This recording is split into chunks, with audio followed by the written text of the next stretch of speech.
He held my contract high like a trophy. Then, with a smug grin, he fed it to the shredder in front of the entire board. The blades chewed through years of my work as he spoke.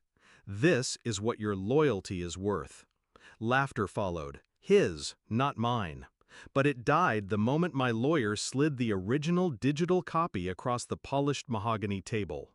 The boardroom fell silent as his finger tapped one line. Paragraph 7.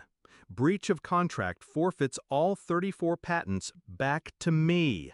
Me, the original inventor. His smirk vanished. I remember the first time I met him. He was charm personified. Expensive suit, easy smile, the kind of man who could make you believe gravity bent for him. I was young, raw, burning with ideas that kept me awake at night. He called me a genius, said my inventions would change the world. He promised partnership, respect, a brotherhood built on vision. I shook his hand that night, not realizing I had just signed away pieces of my soul. Back then, loyalty was my weakness. It wasn't sudden, the betrayal. It came in whispers. Meetings I wasn't invited to. Credits shifted subtly in press releases. My name pushed further down, his further up. Then the first patent filed, without me listed. I confronted him. He laughed it off, said it was a clerical error. I wanted to believe him, but the errors multiplied. And soon, my inventions were being paraded as his. The final blow came during a product launch. Cameras flashing, investors buzzing. He took the stage, held my creation in his hand and said, "I built this." That night, I didn't sleep. I sat in the dark, the applause still echoing in my head, and felt something in me snap.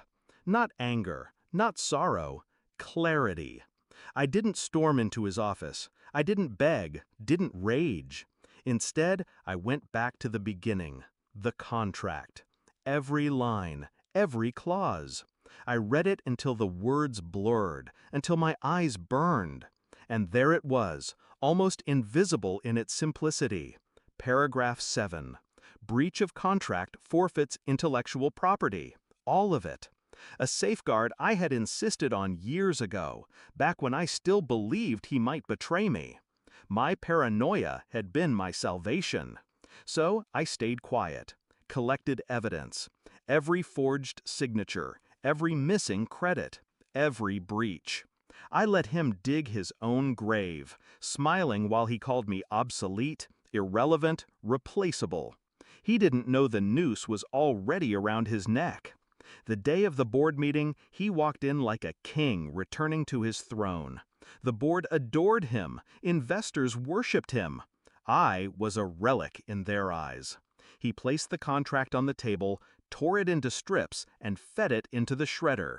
The machine groaned, metal teeth swallowing paper. He looked at me as it disappeared and spat words meant to humiliate. "This is what your loyalty is worth." The board laughed with him. I didn't. Instead, I nodded to my lawyer. He slid the untouched original across the table.